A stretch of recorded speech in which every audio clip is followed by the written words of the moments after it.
કચ્છમાં 182 કરોડનું cyber fraud કૌભાંડ છે તે ઝડપાયું। એમાં મુખ્ય આરોપી જે છે યશ ભાટિયા છે। ભાડાની દુકાનોના નામે બોગસ કંપનીઓ બનાવી કર્યું ફ્રોડ। 81 બેંક ખાતા ખોલી ગરીબ લોકોના દસ્તાવેજોનો કર્યો ઉપયોગ।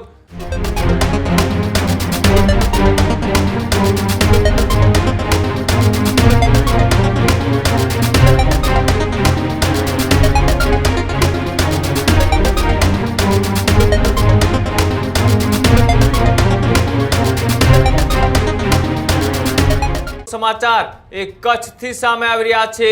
પૂર્વ કચ્છની અંદરથી સાયબર ક્રાઇમ પોલીસને મળી મોટી સફળતા। કચ્છમાં 182 કરોડનું સાયબર ફ્રોડ કૌભાંડ છે તે ઝડપાયું। ગરીબોના નામે નકલી પેઢીઓ ખોલી ઠગાઈ કરતું નેટવર્ક છે તે ઝડપાયું।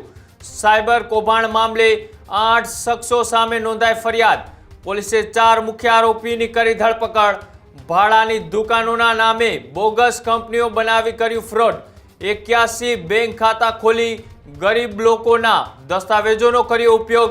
અત્યાર સુધીમાં 182 કરોડથી વધુના ટ્રાન્ઝેક્શન છે તે સામે આવ્યા। ગાંધીધામ સાયબર ક્રાઇમે 8 વિરુદ્ધ છે તે ગુનો છે તે દાખલ કર્યો। આજે અલગ અલગ સાયબર ગઠિયાઓ છે તે ગરીબ લોકોના એકાઉન્ટ છે તે ભાડેથી રાખી અને સાયબર ફ્રોડ છે તે કરતા હોય છે। એ જ રીતના પૂર્વ કચ્છ વિસ્તારની અંદરથી 182 કરોડનું મસમોટું સાયબર કૌભાંડ છે તે અત્યારે ઝડપાયું છે। આ કૌભાંડની અંદર 8 જેટલા આરોપીઓની અત્યારે પોલીસે ધરપકડ કરી છે અને સાથે જ 4 જેટલા મુખ્ય સૂત્રધારો છે તેને અત્યારે પોલીસે સકંજામાં લીધા છે। તેમની પૂછપરછ છે તે શરૂ કરી છે। કઈ રીતના દેશભરની અંદર આ નેટવર્ક છે તે ચલાવવામાં આવતું હતું, કઈ રીતના લોકોને સાયબર ફ્રોડ કરી અને ઠગવાનો પ્રયત્ન કરવામાં આવતો હતો।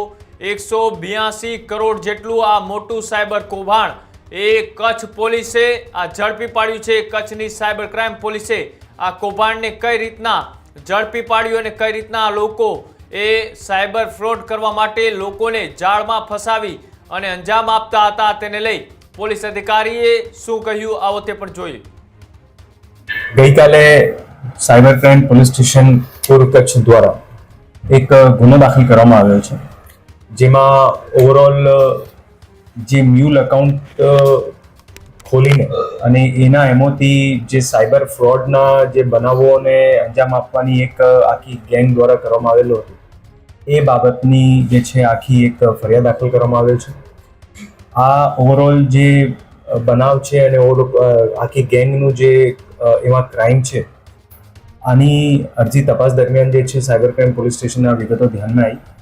એના પછી માનનીય બોર્ડર રેન્જ શ્રી સાહેબ દ્વારા આમાં ઝીણવટભરી તપાસ કરવાની જે સૂચનાઓ મળેલ હતી એ અનુસંધાને જે છે આ ઓવરઓલ જે આખી જે ગેંગનું ઓપરેશન હતું એમાં 81 જેટલા જે બેંક અકાઉન્ટ છે એ આ લોકોના અલગ અલગ જે ગરીબ માણસો હોય જેમને લોભ લાલચ આપીને જે બેંક અકાઉન્ટ ખોલાવેલા હતા એ 81 બેંક અકાઉન્ટના વિગતો પણ ધ્યાને આવેલી।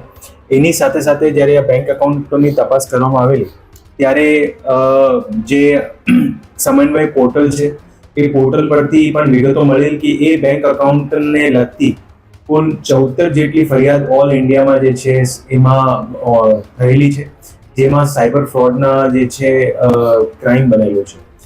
આમાં ખાસ કરીને જે ઓવરઓલ આખી ટોળકીની જે ક્રાઇમ કરવાની જે ઓવરઓલ એમો હતી અને કઈ રીતે એ લોકો કરતા હતા એમાં મુખ્ય આરોપી જે છે યશ ભાટિયા છે। આ યશ ભાટિયા દ્વારા અલગ અલગ લોકોને સાથે રાખીને સૌથી પહેલા એક ફ્રોડ પેઢી ઊભી કરવામાં આવતી। આ ફ્રોડ પેઢી ઊભી કર્યા પછી બેંક ખાતાઓ ખોલવામાં આવતા।